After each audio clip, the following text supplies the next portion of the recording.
particular resistance in a given amount of time. So we're not going to get into the details about how we define joule there, as long as you know this is the official unit that we use to measure energy is in joule. Okay. So when you see, and also something that you hear on a regular basis there, we hear the term calorie. Okay. Calorie with a small k, small c, versus calorie with the capital C. That's different. And the calorie with the capital C represent kilocalories. So on the food label there, nutritional fact label there, if you see the calories there with a capital C, that means kilocalorie or 1,000 calories there. Now, how do we define calorie? Calorie is the amount of energy needed to raise the temperature of 1 gram of water by 1 degree Celsius.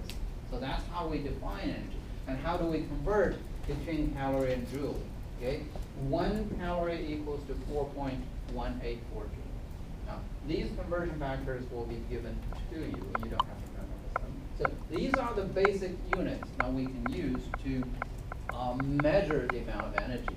And when we ask you to do calculations there, sometimes you see energy is labeled in the unit that we use is in calorie or kilocal.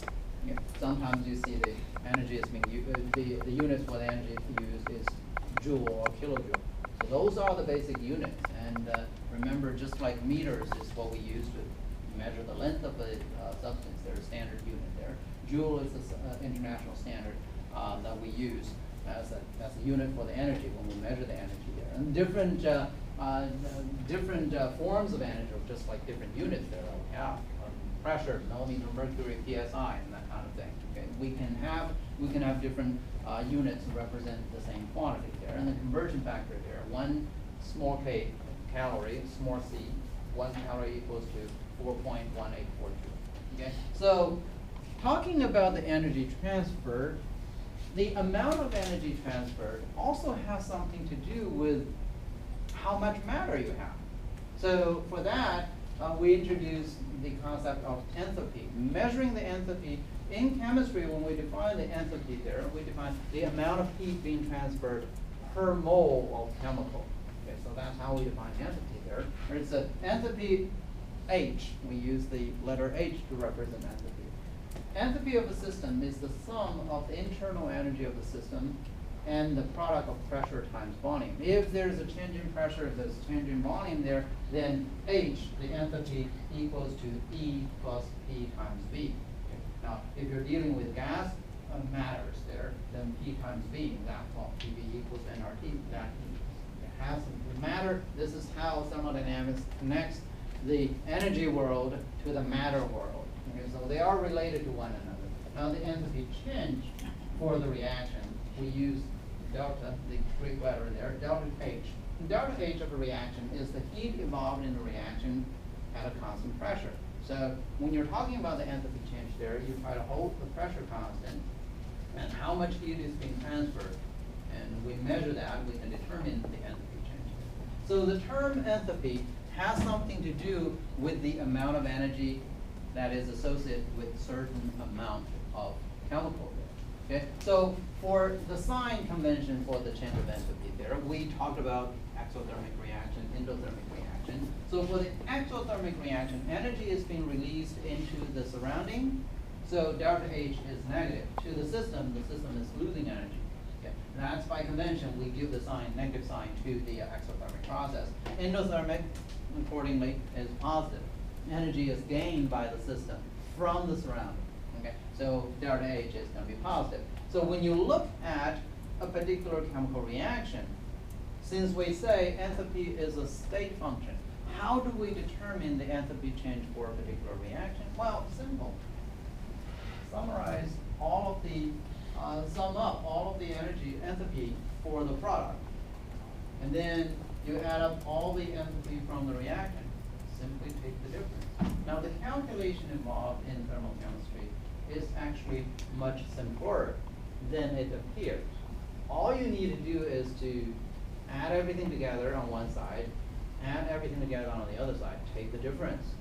Enthalpy is a state function, and while energy is a state function there, enthalpy is, entropy is and it gives free energy. All of these, and the quantities that we will, those people who are taking Chem 1 and 2, in the chapter that studies thermodynamics there, you will see a lot more different types of state functions there. And here, in this particular chapter, we just want you to focus on the enthalpy part, the energy part. Okay? So how do we determine, for a chemical reaction, how do we determine whether it's exothermic or endothermic? Well, you add all the enthalpy that is related to the product, and then you add all the enthalpy together that is related to the reactant there. Take the difference there. If you end up with a negative number, that's an exothermic reaction. If you end up with the positive number, that's an endothermic process. Okay. So from the energy perspective, we are looking energy as either a reactant or a product.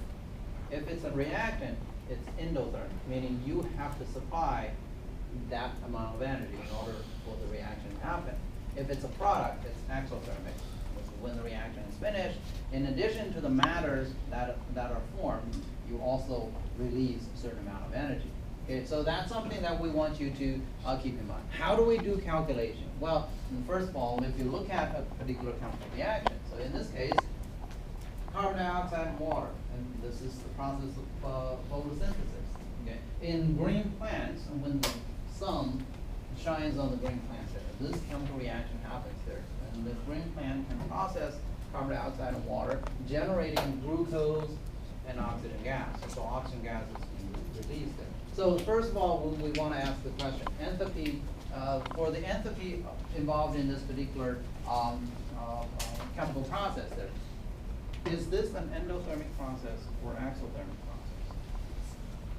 It's an endothermic process. All you need to look at in a chemical reaction, if we put the energy into the equation here, all you need to look for is which side is the energy on.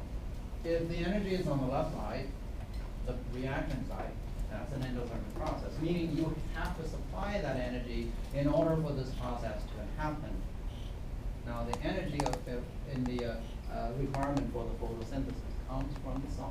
Okay, so, and that's why we always have that star in the sky there, and that gives you the energy, the radiation, the light, visible, invisible. And that's the energy. That's where the energy source. That's the source of the energy there.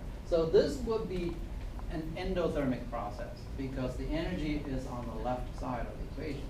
Okay, and then if we ask you what is the enthalpy change for this reaction, before and after, we take the whatever we have in the product minus whatever we have in the reactant there. Well, that's the difference there, 678 kilotons. Okay, so the enthalpy change for this reaction would be 678 kilocalories. It's in calorie, not in joules there. And sometimes you see kJ, and sometimes you see kcal. As long as you know those are two different types of units that we use for energy. It's enough. Okay, so in this case, if we ask you to write the equation to the opposite direction, well, what should we do? Where do we put the energy there? Well, one way to do it is that if you just simply flip the direction of the arrow, then you get the reverse reaction. But when we write chemical reaction equations, they're by convention, the reactants are going to be on the left side. So really you need to put these chunks on the left side of the equation. You're going to move everything on the left side currently to the other side of the equation. So if we ask you to write the chemical reaction for the reverse